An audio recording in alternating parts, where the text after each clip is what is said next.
I'm completely unprepared. Let's do it. Around as Climbing the Pocket Network presents Jason and the boys talking everything Minnesota Vikings.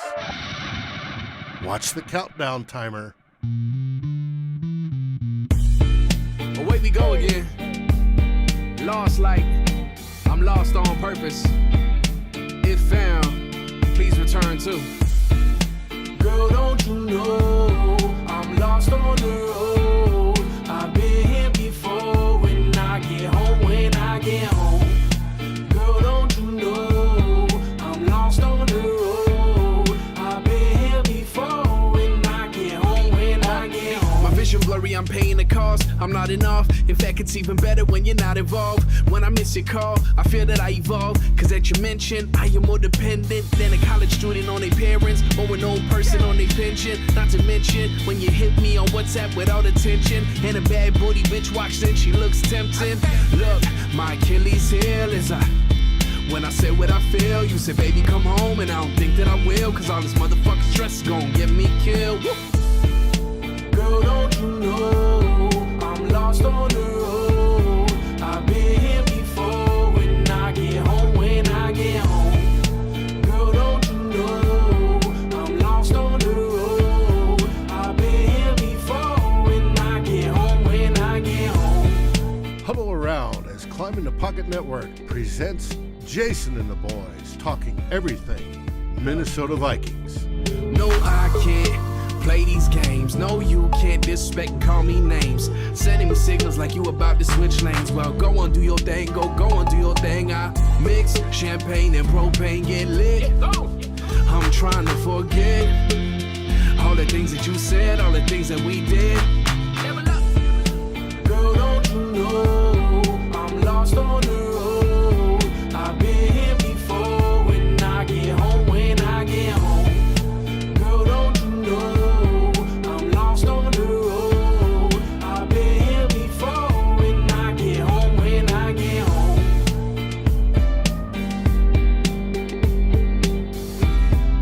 Watch the breakdown.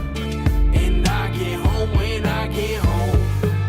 You just gonna act like we normal now. Good luck. Don't you try to call me with that bullshit, telling me you're sorry. You act too quick. That's somebody else's problem now.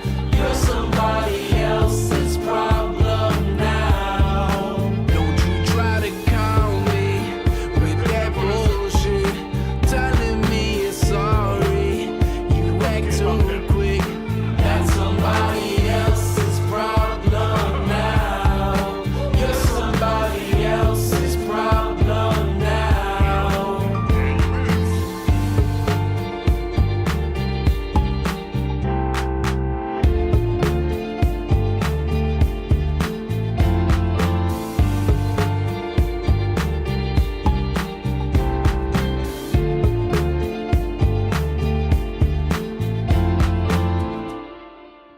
Deepest was a rebuilding, Wow.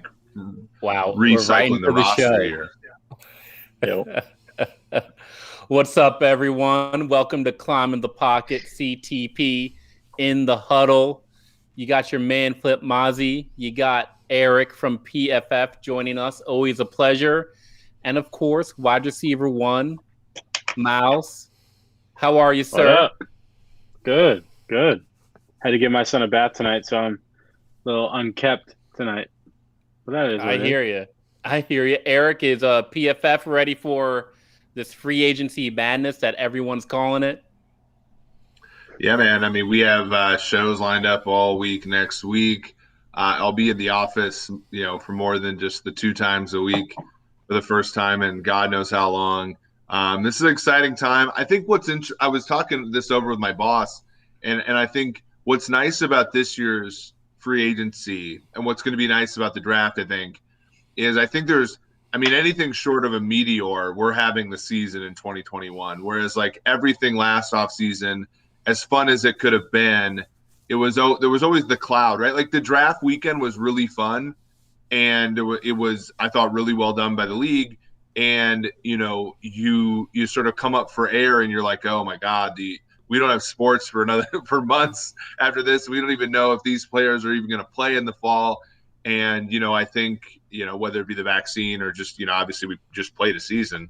I think what's nice is that this year the offseason is going to be somewhat more back to normal, as we're really only like a year out from the Rudy Gobert situation. So I'm excited and I'm looking forward to the kind of fun we're going to be able to have this offseason.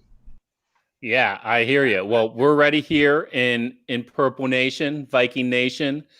So we're just going to get right into it. We've got some good questions coming into the comments. Thank you all for watching the show live with Flip, Myles, and Eric. We've got David in the background, back in the saddle, back on his shiny new computer. So we got this all set up for you. We can see you live. We can see those comments. If you got questions, just type them in and we'll get to them. I want to start with the just free agency in general, because we know the legal tampering period is 5 days away. Franchise tags, the deadline was today.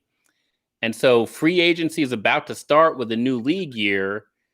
The Vikings still, when I look up on the internet, it still says we're $2.5 million over the salary cap. So my understanding is we can't do anything right now if free agency started today. Myles, can you just talk about where the Vikings are cap-wise, and do they need to do anything between now and the start of free agency? Yeah, so hypothetical, like let's say the cap's at 183, 184 range. They rolled over a little over $4 million in cap space from 2020. They've made some moves today. They cut Dan Bailey. They let Kyle Rudolph go, and they let a couple like smaller names go. I think it was Cordea, Tankersly, and one other guy. Some guys that weren't going to make the team, who just kind of flopped with the top 51 rule. So, yeah, to your point, they're a little over. If the salary cap is in the like 183 range, they'd be just about over $2 million over the cap space. So they need to make another move or two to get under, depending what that move is. They don't have. So we've talked about this. The Vikings don't have a lot of high to mid-level price free agent or players that they could cut to free up quite a bit of cap space. Riley Reif's probably the only guy outside of a Harrison Smith, which they're not going to cut Harrison Smith, so I won't even consider it. Riley Reif's truly the only guy you could create significant amount of cap space by letting go or trading. So he's the guy that obviously, with the way their offensive line situation is, he's probably the first guy you go to for restructure, extension, whatever it is to keep him, but lower his cap hit to create some cap space. So he's the guy. Everybody talks about Anthony Barr. I've mentioned him a few times. I just don't think they should touch his contract unless they had to. But then you start getting into guys like Harrison Smith, and you start looking at Harrison Smith's probably the other big one where he's got 1 year. This is the last year of his deal. I think it's a little over $10 million, and he's due for an extension. The Vikings aren't gonna. He's the type of player that you expect him to retire a Viking or at least get really close to it. And he's still playing at a high enough level where you could extend him right now to try to lower his cap hit now, and kind of maybe we see the Vikings do some like voided year type deals like we've seen across the league right now, like the Saints going crazy. They franchise tag somebody today, but the Vikings, if the Vikings really wanted to get desperate because they wanted to dip into free agent market to add cap space, they could do the voided years thing that we've seen across the league. Now they haven't done that. They haven't operated that way, and I don't expect them to, but maybe we see it on a deal or two just because they're in a desperate situation to create cap space. Yeah, so the way I see it is on the current roster, short of doing something crazy. Shamar Stephen too. Sorry, forgot to mention him. Between Riley Reif, Anthony Barr, Shamar Stephen, and Britton Colquitt, they've got to do something with one of those four players, if not two. I just can't believe the Vikings have put themselves in a position where Shamar Stephen is a top 10 paid member of their team. But they're like, give it a couple days. My cap, knowledge is growing, but it's still limited. When I look at their top bunch of players, they really don't have any of the sort of traditional accounting schemes that they can do either. Like Riley Reif is the only guy who's got a regular roster bonus. And of course, it's his last year on his contract. So they can't, like, short of, as Myles says, like a contract extension, they can't just like convert that into a signing bonus and prorate it for the duration of a deal, because his deal is almost over. Barr is about as expensive to cut as he is to keep, as far as, he's got it's about $8 million if you let him go.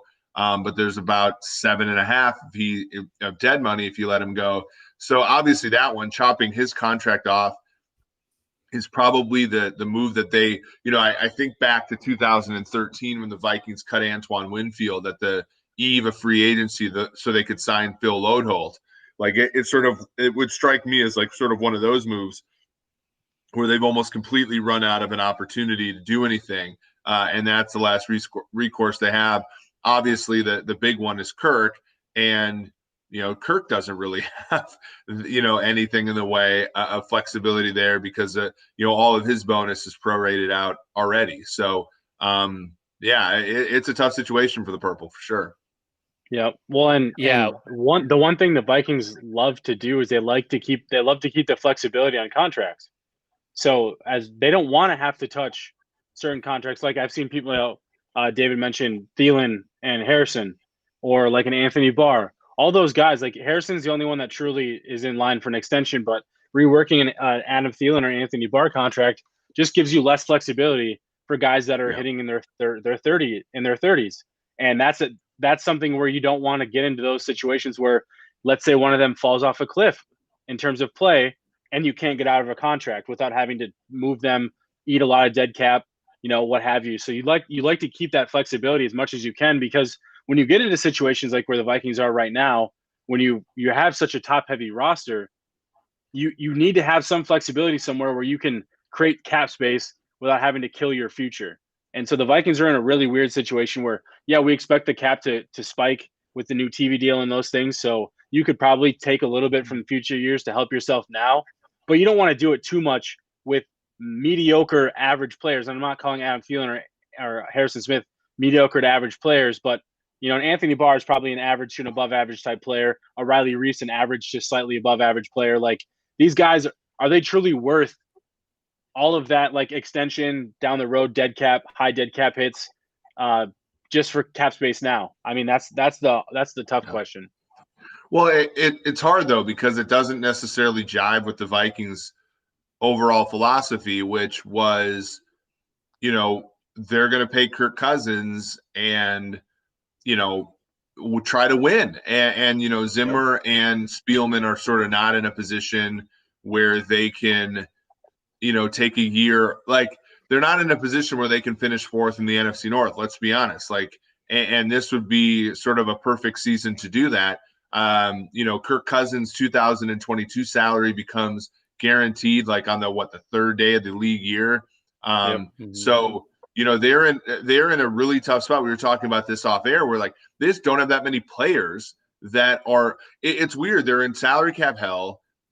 Not hell, but like, and they'd be fine if this was a non-pandemic year. So a lot of this, we're not laying at the feet of Spielman. Some of it's just unlucky, but they're in a difficult salary cap position, despite the fact that they don't have a ton of bloated contracts, right? Like, right. And that's a tough place to be in, because it's not that easy just to go in and start hacking away at salaries, because, Eric Wilson just, is going to become a free agent. So if you get rid of Anthony Barr, are you going to start Troy Dye right away? He struggled at times when he played last year. If you get rid of Riley Reef, are you going to start? Are you going to finally, look to some of these younger guys in the offensive Ezra line? Cleveland, not only Ezra Cleveland. I'm blanking on the name. He's been with the team forever. Oli Udoh, Rashad Hill. Yeah. Like, are you going to play? Like, Rashad Hill actually has not been an embarrassment when he's played left tackle. He's had a rough time of it at right tackle. But are you going to really, somebody in the league was talking to me the other day, and I was sort of trying to advocate for signing, for going for average linemen. And he told me, and I thought this was a good point, he's like, if you shoot for average at every single position and you miss, one of your guys is going to be TJ Clemmings, And then you're screwed, right? Because it's worse to have a TJ Clemmings than it is good to have a Tyron Smith. So if you shoot for brilliant, they had that in some Dakota spots, Dozier too, right? Exactly. Well, and if you Rashad Hill's actually a free agent too. Yep. But the summary okay. here is: look, they're in a tight cap situation.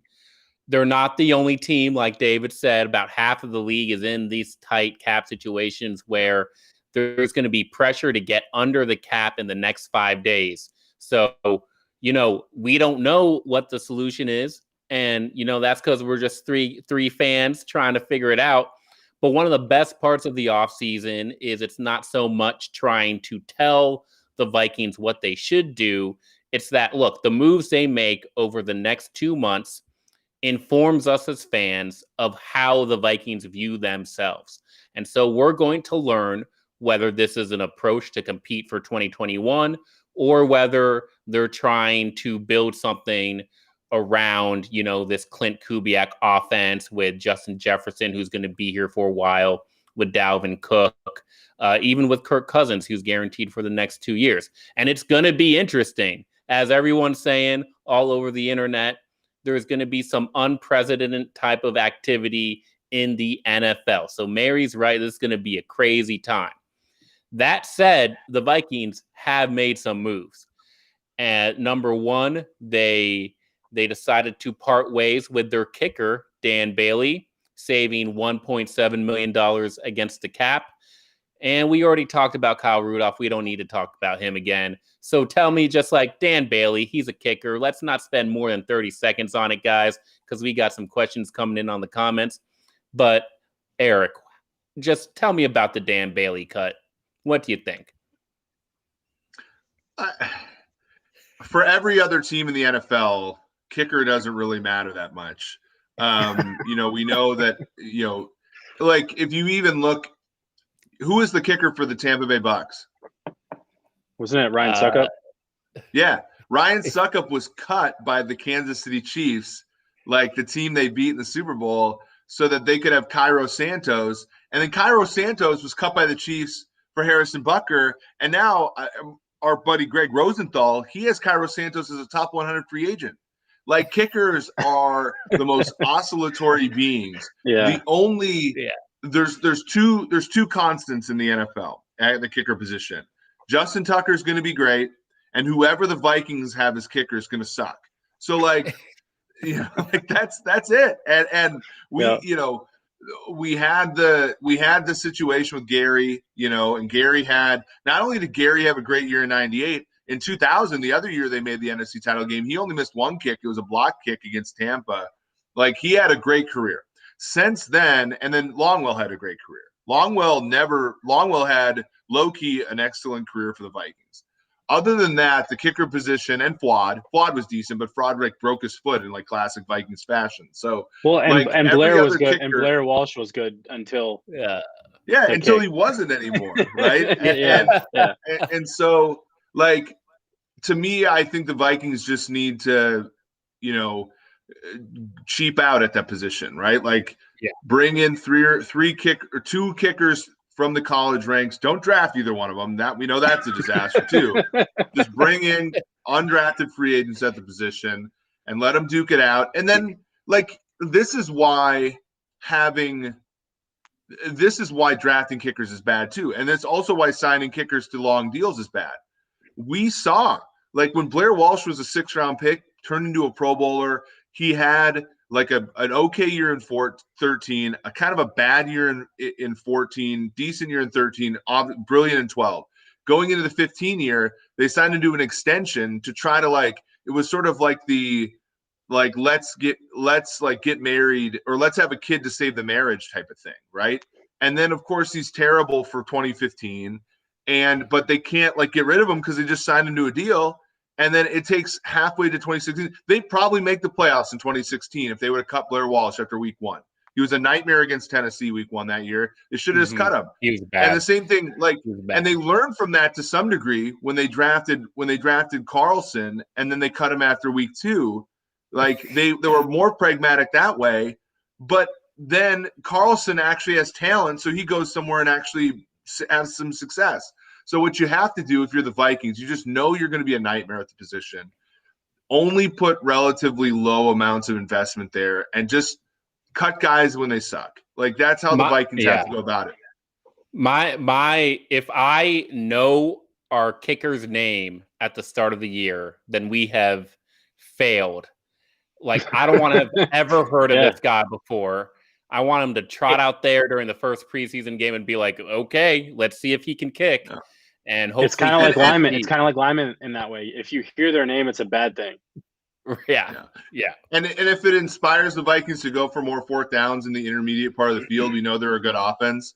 And so that's actually a plus. Like, if you have a running back like Dalvin Cook, you should go for 4th and 2 almost every time anyway, right? And if you have a quarterback like Kirk, you should be going for it on 4th and 6 at the 40. Like, I mean, so, you know, and that's always something where I've always thought the Ravens offense, until they kind of got more woke over the past like 3-4 years, like when they had Flacco, they would their goal was to get to the 40 and just let Tucker drill it. But, you know, and that's kind of impedes your offense a little bit. Not having a great kicker is not as bad as I think Vikings fans want to believe it is. Yeah. So, okay, well, we talked enough about kickers. We don't like them. Real quick, Flip, that the Vikings don't cut Bailey if they don't have another guy in place. They signed Greg Joseph. I don't know who that is. He was in the AFC Championship game last year. No, I don't want to know who he is. We just talked about this. Fine. We don't really need to know anything about him. He's super cheap though. They can get it if they need it. They replaced Bailey with him, and they'll probably bring in another person for competition and let him duke it out. That's fine. But if they need to get rid of this dude, they can do it. And so that's the whole point that Eric was making, is that he's super cheap and there's no guaranteed money. So I think there was like $35,000 guaranteed. Have we like the Vikings not going to cut him for $35K? Come on now. So like, there's no worry there. Like if he sucks, they'll just move on. And that's something that they had a hard time with Bailey this last year. Yeah. Yeah. Okay. Well, I don't want to talk about kickers anymore. Let's talk about the I guess, semi-major move that the Vikings made. It was announced that Stephen Weatherly, off of a 1-year stint for the Carolina Panthers, I believe he signed there for a 2-year contract, got cut after 1 year, and now he's on his way back to Minnesota. So, Myles, how do we feel about the defensive end rejoining our purple?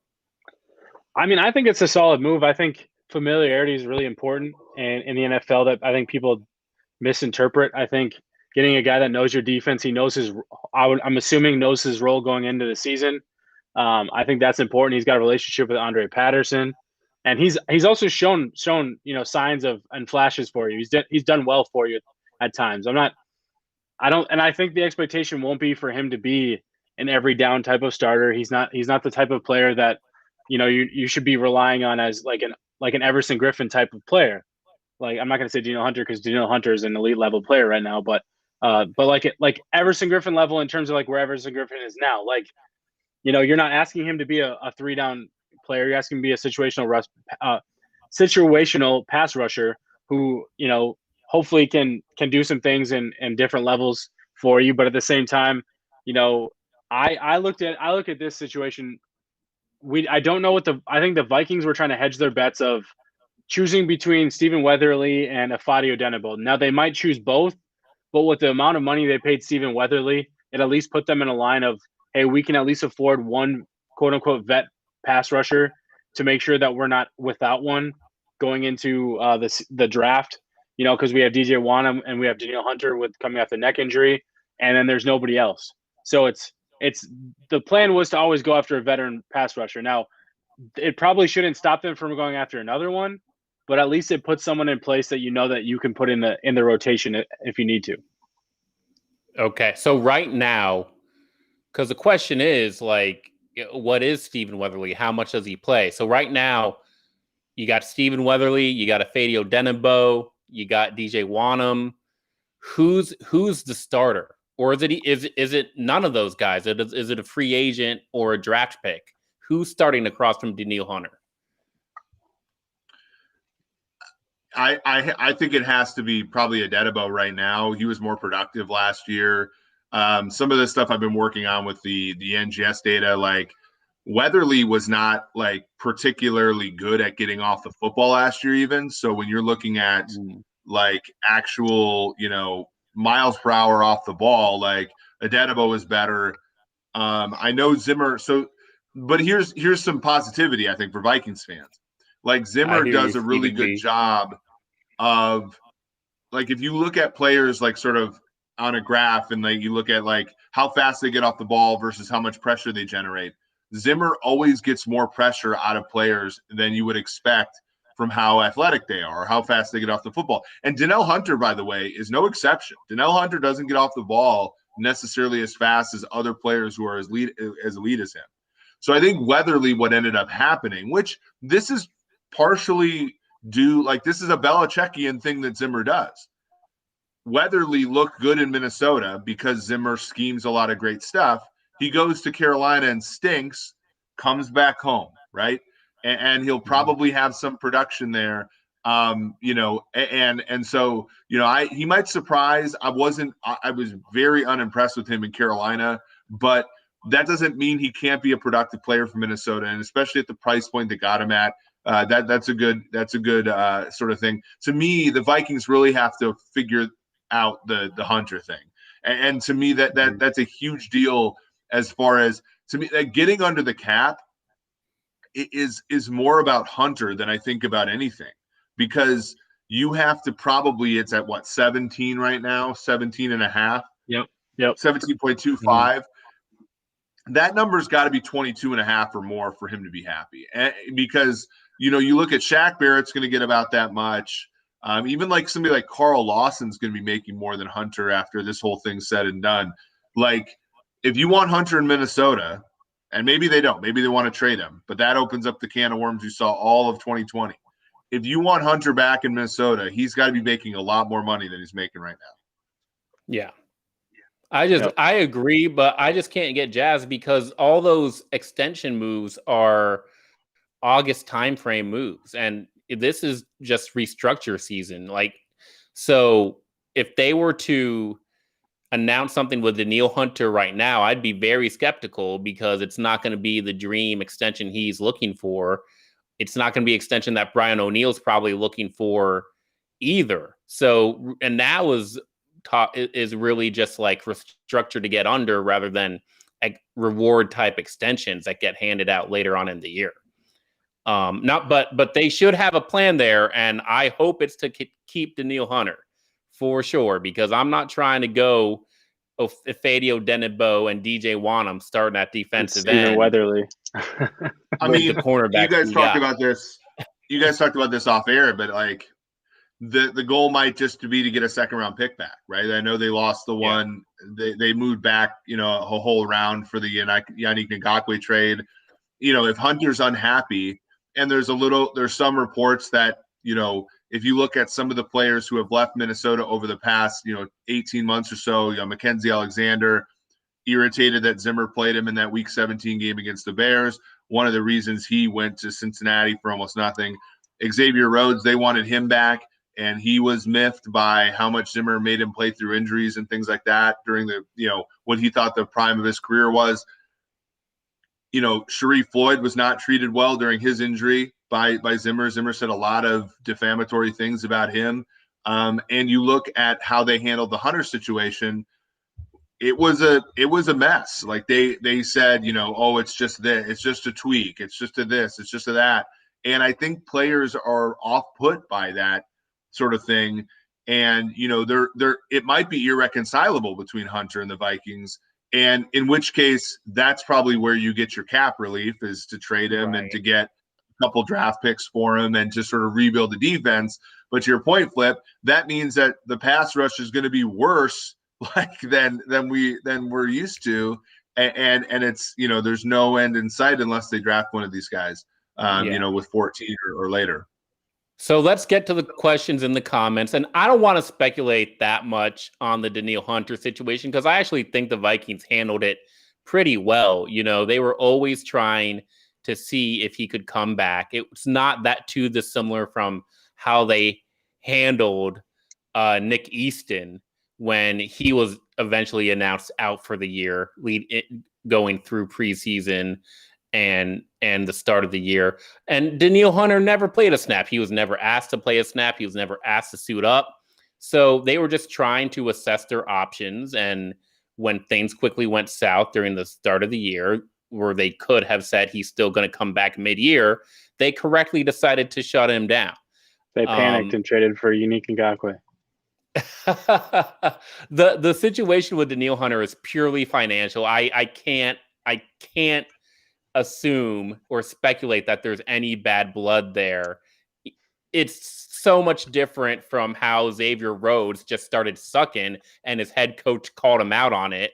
It's so much different from Mackenzie Alexander, who came in with a punkish attitude and never restored that relationship all the way. So I'm still going to rep Mike Zimmer when it comes to how he works with Danielle Hunter. And Andre Patterson is a good guy to have in your corner there too. David, tell me what we got in the comments. What questions do we have from the fans? Okay, Jarrell Whitehead is asking, at this point, he's saying it seems like we're in rebuild mode. So if we don't get a championship in the next 2 years with Cousins, then how is it? It's clearly time to rebuild. I guess the question is, what does that rebuild start like? Does that start with a veteran cornerback or a rookie cornerback, or what players on the existing team do you want as part of that rebuild? I don't know, guys. I mean, Justin Jefferson. Yeah, Jefferson. I mean, you look back. So Brian O'Neill. There's a few guys. The last time the Vikings really did a rebuild, I remember 2002 when Tice took over. And he looked at the defense and he said, there is one player on this defense that has a job, and his name's Chris Hoban. and you know, there's two guys on offense I really want to build around, and that's Dante and Randy. And that took, I mean, I don't know if you guys remember how painful those years were. Oh, yeah. They were real rough. Dwayne Bates was their number 2 wideout for a year. You know, Kelly Campbell came off the practice squad and lit a fire into the team, right? Like that was our bar. You know, we signed Greg Beekert off of the scrap heap once to play middle linebacker. And the funniest thing about it was only year 2 when they started 6-0. And, you know, it doesn't take that long to rebuild in the NFL. I think that's what people who are worried about moving on from Kirk, for example. And again, I don't think Kirk is the problem, but it is a problem how much he's paid. People that want to move on from Kirk don't, I think, realize that rebuilds in the NFL don't have to be these like 5-year or like Detroit Lions, like 35-year things. They can be relatively quick if you do them right. And to me, I think what it starts with is a really sober look at what it's going to take to have stability at the quarterback position long term.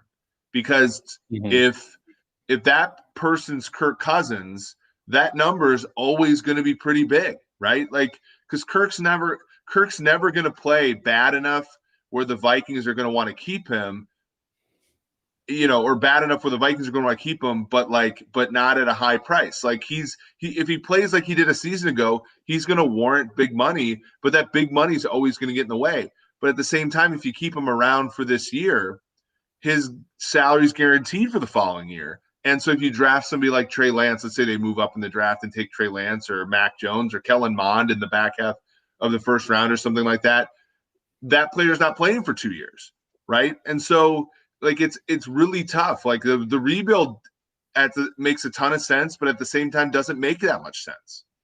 Yeah. Yep.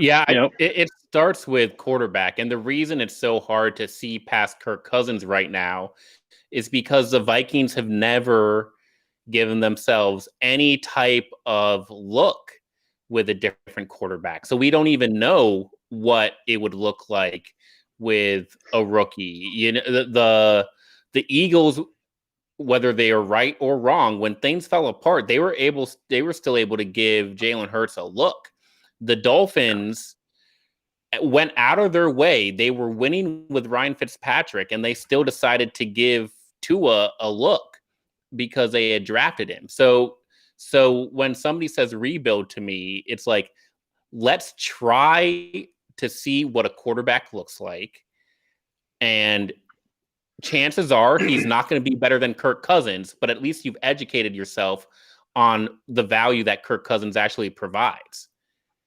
But it's not popular though, right? Like the Jalen Hurts pick was not popular. It's not popular. It wasn't popular in Green Bay, for example, but it was Jordan still... Love pick was not popular either. Right. And, and not only that, but like, and we've seen this, like one of the benefits of the CBA, or you can call it a drawback, I don't know, is that rookie quarterbacks became so valuable. But the one of the sneaky rules there is there's no longer a third quarterback designation. So a lot of these teams don't even carry three quarterbacks. Not only was the Jordan Love pick strange, but having him sit behind Rodgers and Tim Boyle, like their backup, the developmental guy they had, like that was even weirder. And the Vikings just don't have that. Like they went with the sort of like Matt Castle backup, where like, Sean Mannion will never start a meaningful game for the Vikings ever. Like there's just no way, right? But but I can sort of understand it if that let's say they're 9-6 and Kirk gets hurt and they need him to win one game to increase seeding or something. Like I get that, but it hurts you long term. Right. And go ahead, Myles. I was just gonna say, like we talk about rebuilds. The Vikings have been really good at not being really bad. Like the Vikings are good at not being really bad. So this fear of the Vikings going into some sort of semi-rebuild scares people, but the Vikings have found ways with any combination of quarterback, coach, GM, all of those things, they've still found their way into the playoffs with most of those different scenarios. And so I have a hard time worrying about the Vikings like turning into the Detroit Lions, for example. Like they've just been really good at not doing it. And on top of that, like to your guys' point of finding another quarterback or at least seeing what else is out there. One thing the Vikings in the history of this franchise, what they don't do is they don't draft a quarterback when they don't need a quarterback. They just draft a quarterback when it's an immediate need. And so therefore that puts that pressure on that immediate, that rookie quarterback to be better than what they probably should be early on. Like we've seen it constantly. Right. Tavares Jackson, Dante Culpepper, Teddy Bridgewater, like Christian Ponder, all these guys were drafted because it was a need. And so you go into this situation where that quarterback just has to be good, and they might not be ready to be good, or they might need a little bit of polishing. And I think one thing we always forget is like player development's a real thing in the NFL that gets forgotten, especially at the quarterback position. I think there are plenty of guys.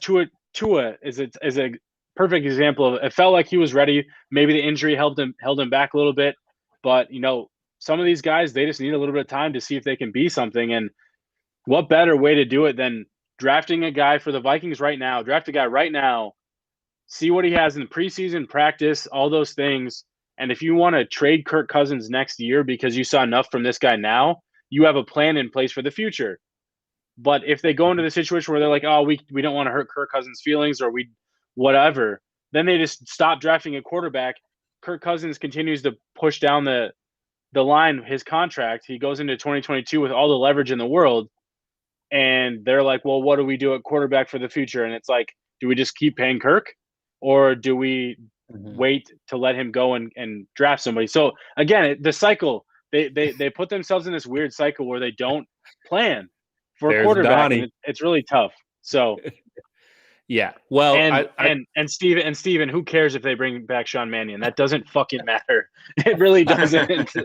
He's saying let's get Mariota in here. Trade for Mariota. I'm fine with that too. I mean, cool. But I got a quick yes/no question from Mary Fisk here. I'm going to ask each of you to answer yes or no. Do you believe this team, Mike Zimmer and Rick Spielman, are disconnected? Yes, I've said that for a while. Wow. I just think they have different agendas. I think the way Zimmer wants to run his team, Spielman's helped him do that. But I think Spielman has a broader sense of what the today's NFL looks like, and I don't fully think Zim cares what that like today's NFL looks like, and he doesn't care to adapt to it. Eric. Yeah, I think less of Spielman though. Okay. All right. Like well, that's not like a good. Myles is That's being not charitable a. to Spielman. So we're out of cap space. We got a disconnect between the front office and the head coach. We got players who want big paydays or they want to get out. Daniil Hunter, great way to start free agency, but it's okay because we're going to be here talking about the Vikings and we're going to be Vikings fans no matter what. So let's talk about the draft coming after free agency. We had a good question here. I didn't see who asked it. There we go. Eric Johnson. He's saying, give me 2 names in the NFL draft if we stay at 14 that would make you happy for the Minnesota Vikings.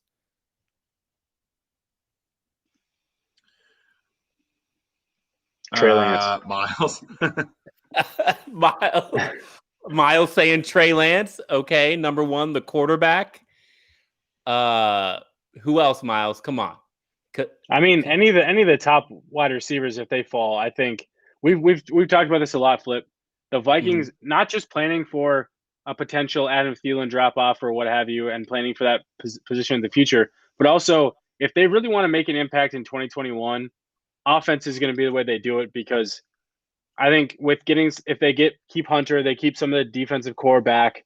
I think that Zim's going to, and they stay healthy, I think Zim's going to do a good enough job to make the defense good enough. So let's make the offense even better. And so let's score more points. And let's keep up with teams when we get into situations where we might be down. You know, the offense, the team isn't built to do well from behind.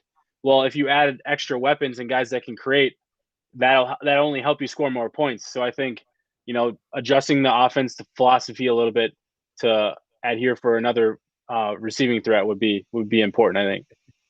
All right, Eric. Have you even looked at the draft? Because I know I haven't. So, but if you can give me 2 names. No, I on my draft, the PFF forecast, me and George did a draft. I actually had Christian Barmore going to them. The positional value of a defensive interior is growing by the day because of the amount of money that a good player there can command. I mean, our old friend Sheldon Richardson is going to get big money in free agency. And the Vikings have no one who can create a pass rush on the interior. The other thing, Barmore is probably the only like all-around starting caliber defensive interior player in the draft. So getting, you know, there's such a huge drop-off there. The scarcity, I think, is – I don't think he falls that far, but if he does, that would be, I think, an excellent one. I agree with Myles. If one of those top 3 wide receivers falls to 14, it'd be a no-brainer for me. Even Bateman, somebody who I think is in the conversation there, would also be a cool thing to have him, stay in Minnesota. I know you said 2. I'm going to give a third one though. The Darashaw, Virginia Tech's tackle, I think he's going to fall there. Slater, I don't think is going to, but that second or third tackle behind Sewell, I think would make a very good Minnesota Viking. Yeah, and that's just like, it's almost a mandatory if they don't keep Riley Reif. So one more follow-up question, and I'm going to do a spot and choose style question here because it's the new NFL rule proposal from the Baltimore Ravens. So Eric, I'm going to ask you, first round of the draft at 14, pick between a trade up or a trade down. You have to pick one. Down. In the Vikings case, they need more picks because they're missing that second. And I know we know from last year, 15 picks, you're not going to be able to keep all of them. But I still think it's, the curve is still pretty flat, especially at 14. Okay. You're getting about as good of a player, let's say, at 20. Okay, so Myles, I'm going to ask you then, how far do you want to trade down? What do you want back in return? And what type of players are you going to target in a potential trade down scenario? Yeah, well, to piggyback off Eric's point, I think a trade up would also have to include another third or fourth round pick even to move up. So they'd have to use even more capital that that they to move up. So if the only way they'd do that as a quarterback, in my opinion, that's the only position they should do it for. But I don't think they're going to do it. So I think in a trade back, you should be looking for a day 2 pick. I mean, depending on how far you go, if you go into the 20s, you're hoping to get a 2nd round pick back. Maybe you give them back a 4th or what have you. And then for me, I'd be targeting, depending on what they do at edge rusher. Wow. Maybe target an edge rusher. I think cornerback is still, if they don't address that in free agency, I do think that's an important position that they do continue to need. I know we draft a lot of cornerbacks, but they don't have any more cornerbacks. Like they let all those guys go, and we now can't you're be looking drafting at another corner. Why not? Like it's an important position, and I just think you just continue to throw assets at it because they're another position that they'll be really expensive down the road. So the longer you can have them cheap, I think the better. So it's just one of those positions I wouldn't be mad at if they traded back and drafted a guy like Newsom from Northwestern. He's a guy I'm really big on. And then I think, again, another receiver is Rashad Bateman. I'm not Tony. I'm not really a big Tony guy at that round, but let's see.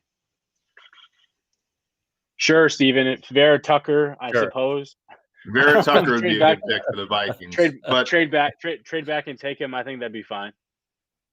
There are people in the league who think Vera Tucker's a top 10 pick. Okay. All right. But I don't. I mean, he's a guard, so right. But he does have position flexibility. The Vikings have swung and missed at the interior line at that spot, and I think in an offseason where people really want them to make a splash in the draft, he would be a mistake at anything later than like 25. But he's a good football. He's a very good football player. Mm-hmm. Well, that's some great comments, Eric and Myles. Looking forward to the draft. People watching, fans in the comments, thank you for joining us. I got one more question to close us out. Myles, go ahead, Myles. Myles got some in my outro. Go ahead. Go ahead. Just whatever they do in free agency will dictate the draft. That's how the Vikings have been. So just keep an eye on the positions they focus on in free agency because that'll tell you where they probably view their direction in the draft. Okay. Thank you, Myles. Focus on free agency first. I agree.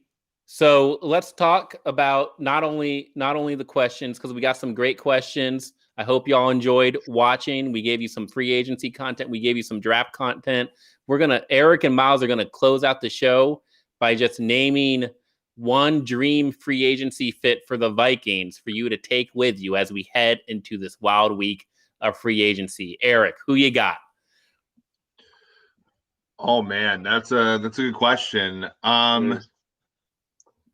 Make it somewhat real now. William Jackson III. Okay, William Jackson III, cornerback out of Cincinnati, drafted by the Bengals, played there under Paul Gunther for a while, who is now on the Minnesota Vikings coaching staff. Hopefully, he can help solidify that defensive backfield. Myles, who you got? It's tough. Roy Robertson Harris from the Chicago Bears. He was injured last year, but I think he's a type of player that he's kind of got a versatility of interior. He's like 6'7". He can play 3 tech, but also might be able to give you a little bit of edge rush ability as well. So he's a guy that I could see them having interest in. And then I think Rashawn Jenkins is my other guy, safety from the Chargers. I think he's an underrated free agent in a loaded safety class. There you go, guys. Rashawn Jenkins, Roy Robertson Harris, and William Jackson. Take those names with you until you tune in next week. Keelan Cole. No, we're not having no Keelan Cole conversation right now. If y'all are wondering where Jason is, we are too. We don't know where Jason is. So please tweet at him, ask him where he was, ask him if he's got any takes about the Vikings going into free agency. Thanks y'all for watching. We'll be on next week, and Skol Vikings. And before we go, I just want to mention tomorrow night on Happy Hour, Vikings Happy Hour, joining Matt will be the one Happy Hour start early, Dan? Doogie Wolfson. Happy Hours all day long for me. But we'll be we got Doogie tomorrow. Doogie will be joining, so it should be fun. Join us same time, same channel, 8 Central. And we look forward to seeing you there. Skol, everybody. Skol. Thank you for watching or listening. As always, if you like, subscribe, and ring the bell for notifications.